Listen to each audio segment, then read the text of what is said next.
Welcome to super classes. मैं Sakuna Pratap Singh. Last video में हमने मुगल वंश देखा था और मुगल वंश में हमने औरंगजेब पर ख़त्म किया था। हमने देखा था औरंगजेब के टाइम से ही शिवाजी काफ़ी सक्रिय हो गए थे और औरंगजेब ने शिवाजी को कैद भी किया था और राजा की उपाधि दी थी। लास्ट वीडियो में औरंगजेब के 4 बेटे हुए थे और चारों के चारों नॉर्मल हुए थे, कोई खास उनमें से नहीं निकला। तो औरंगजेब के बाद में मुगल साम्राज्य कुछ खास नहीं चला। उसके बाद में मराठा साम्राज्य का उदय हुआ जिसने काफ़ी प्रभावी पकड़ बनाई थी। तो इसलिए औरंगजेब के बाद में मुगल वंश लगभग वहीं तक होता है। उसके बाद में अब मराठा साम्राज्य देखते हैं। तो मराठा साम्राज्य की स्थापना जो की थी वो शिवाजी ने की थी।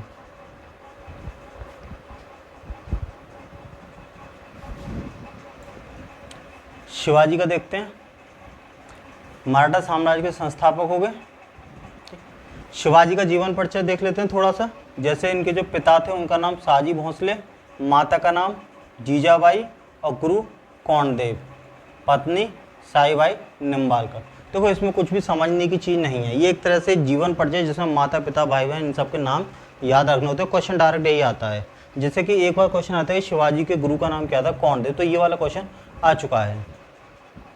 तो इस तरह से हमें उनके माता का नाम जीजाबाई, पत्नी का नाम साईबाई निम्बालकर और पिता का नाम शाहजी भोंसले, ये याद रखना है।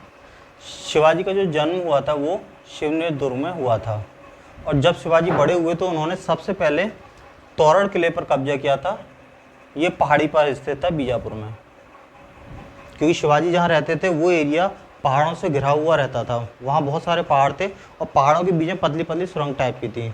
तो शिवाजी उन्हीं का फ़ायदा उठा के जो औरंगजेब की सेना थी उस पर कई बार धावा बोल दिया करते थे और जब कभी भी हारता हुआ देखते थे तो उन्हीं भूल भुलैया में जाके खुद को छुपा लिया करते थे। तो इस तरह से छोटी सी सेना होने के बावजूद भी शिवाजी औरंगजेब की इतनी बड़ी विशाल सेना पर हावी हो जाया करते थे, क्योंकि उन गलियों के रास्तों की केवल शिवाजी को बहुत अच्छे ढंग से पता थे, क्योंकि वो स्थानीय थे।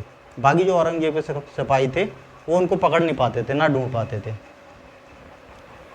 अब देखते हैं शिवाजी की जो राजधानी थी वो रायगढ़ थी और जो राजभाषा वो मराठी की, मराठा के थे, मराठा साम्राज्य थे, मराठी इनकी राजभाषा। जो मंत्रिमंडल है शिवाजी का उसको अष्टप्रधान बोलते हैं, क्योंकि शिवाजी के मंत्रिमंडल में 8 मैन मंत्री थे या 8 मैन आदमी थे जो सभी चीज़ें डिसाइड करते थे। तो इसलिए अष्टप्रधान नाम रखा गया उस मंत्रिमंडल का। जो सबसे महत्वपूर्ण पद होता है वो होता है पेशवा का, जिसके अंडर पूरी फौज होती है। सबसे बड़ा पद जैसे अभी के प्रधानमंत्री होते हैं। तो ये क्वेश्चन भी एक बार आया था कि मराठा साम्राज्य में सबसे जो महत्वपूर्ण पद था या सर्वाधिक शक्तिशाली जो पद था वो कौन सा था, तो वो पेशवा का है। ये क्वेश्चन भी आ चुका था और एक बार ये कौंडदेव का क्वेश्चन आया हुआ था। ये सीधे ही क्वेश्चन उठते हैं कि ये क्या है, तो हमें ऐसे ही इनको याद करना है। अमात्य पद भी इम्पोर्टेंट है, क्योंकि ये राजस्व मंत्री का था जो पैसों का हिसाब किताब रखता है, एक तरह से वित्त मंत्री। तो राजस्व मंत्री जो पैसों का हिसाब किताब रखता है उसको बोलते हैं अमात्य पद। और जो पेशवा था वो सेना के लिहाज से और वैसे फुल ऑफ पावर सब कुछ पेशवा के हाथ में रहती थी। अब इनके टाइम में कुछ संत हुए हैं तो उन संतों के बारे में देख लेते हैं। जो 3 संत थे, एकनाथ, तुकाराम और रामदास। एकनाथ ने भावार्थ रामायण लिखी थी, मतलब रामायण को इजी रूप बनाया था एकनाथ ने। तुकाराम ने अभांग बुक लिखी थी जिसमें भक्ति से रिलेटेड बुक थी। ये भावार्थ रामायण इंपोर्टेंट है एकनाथ की। रामदास ने दशबोध बुक लिखी थी और रामदास को अंतिम महान कवि बोला जाता है, क्योंकि इसके बाद में और कोई कवि इतना उच्च लेवल का हुआ नहीं। तो रामदास अंतिम महान कवि हैं और उन्होंने बुक लिखी थी दशबोध। शिवाजी की कुछ इंपॉर्टेंट लड़ाइयाँ देख लेते हैं, जैसे कि अफजल खां की हत्या। अफजल खां जो था वो बीजापुर का जो राजा था आदिल शाह, उसका सबसे मुख्य योद्धा था। हाइट भी इसकी लगभग 6.5 फुट थी और बाद में सेनापति भी बन गया था जो आदिल शाह थे उसकी सेना का, बीजापुर का। तो शिवाजी लगभग अफजल खां के कंधे पर आते थे। अफजल खां ने शुरू में शिवाजी को कई बार धोखा देकर बुलाने की भी कोशिश करी, पर शिवाजी जब ये गया था शिवाजी के पास मिलने के लिए तो इसके पास लगभग 1 लाख सेना थी और शिवाजी के पास 4000 की सेना। तो कई बार बुलाया था पर शिवाजी इससे कोई ना कोई बहाना करके पीछे हटते रहे और नहीं मिले। फिर एक दिन जब फाइनली शिवाजी ने इसका आमंत्रण स्वीकार किया और जब इसके यहाँ पर गए थे, अच्छा शिवाजी जानते थे कि घात लगा के मारने के लिए ही मुझे बुला रहा है कि ताकि मैं इसको सस्ते में निपटा दूं शिवाजी को और मेरी सेना को भी नुकसान ना पहुंचे, क्योंकि अफजल भी एक तरह से ऐसे ही काफ़ी ज़्यादा धोखेबाज टाइप का था। इसका भी ये था साम दाम दंड भेद, किसी भी तरीके से युद्ध को जीतें। अफजल जीतने के लिए कुछ भी कर सकता था, तो इसलिए अफजल को शिवाजी बहुत अच्छी तरह से जानते थे, शिवाजी को अफजल। तो अफजल शिवाजी को मारने के लिए पहले से ही तैयार बैठा हुआ था, मिलने के बहाने बुलाया था पर धोखा देके मारने के लिए बुलाया था, और शिवाजी को भी पता था, शिवाजी भी उससे गए थे। अब बात ये थी घात कौन पहले लगा दे।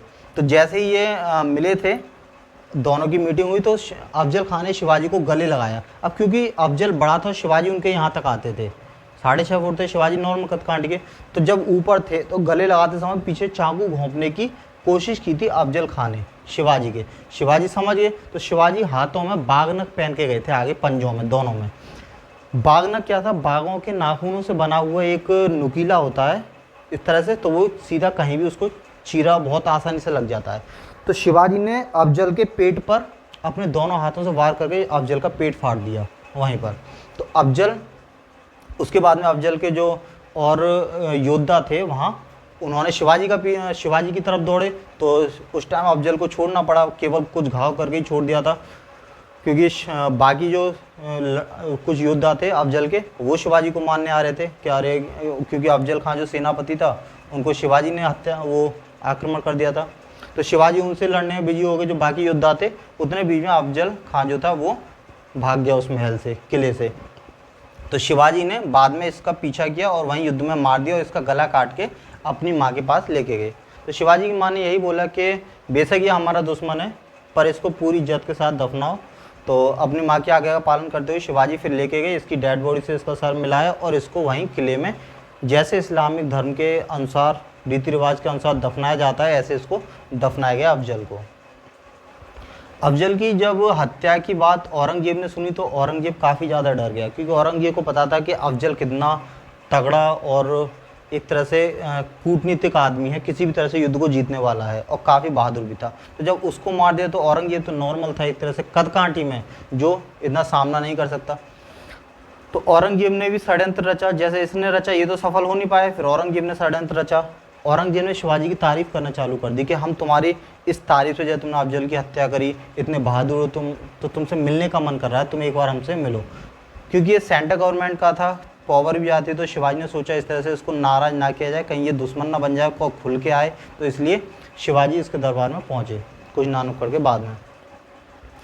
औरंगजेब का ये था कि शिवाजी कैसे भी कोई गलती करें और मैं उन पर हावी हो जाऊं कि हाँ तुमने मेरा अपमान किया है, और उसी बहाने शिवाजी को कैद कर ले।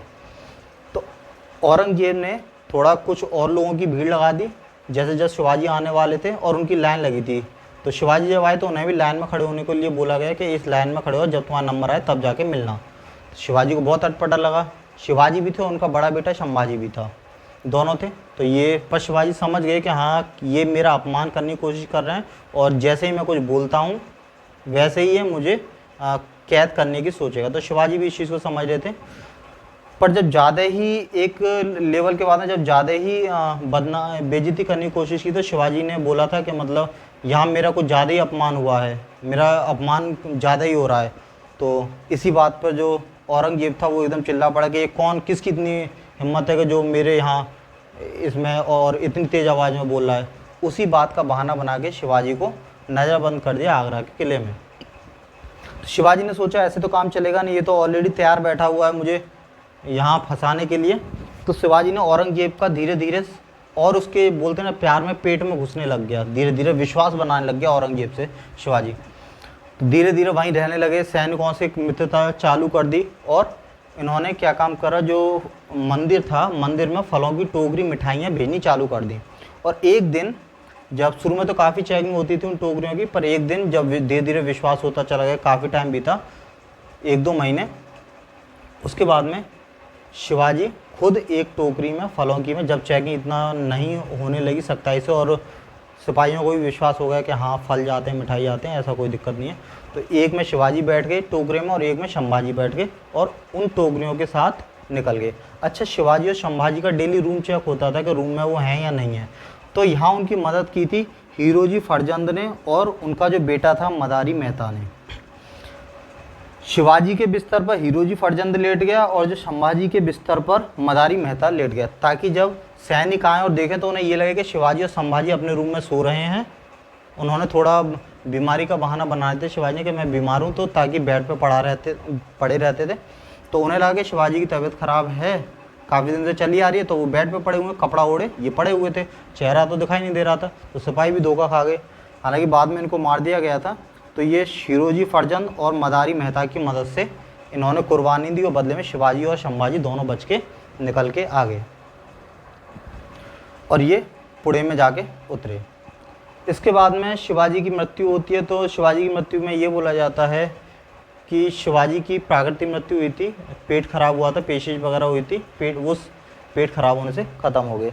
पर कुछ लोग ये बोलते हैं कि शिवाजी को किसी ने जहर दिया था उनके किसी मंत्रिमंडल में, और जहर से उन्हें पेचिश हुई थी और पेट खराब हुआ था, उसका कोई फिर इलाज नहीं हुआ, नहीं मतलब उसका कोई इलाज नहीं था उस जहर का।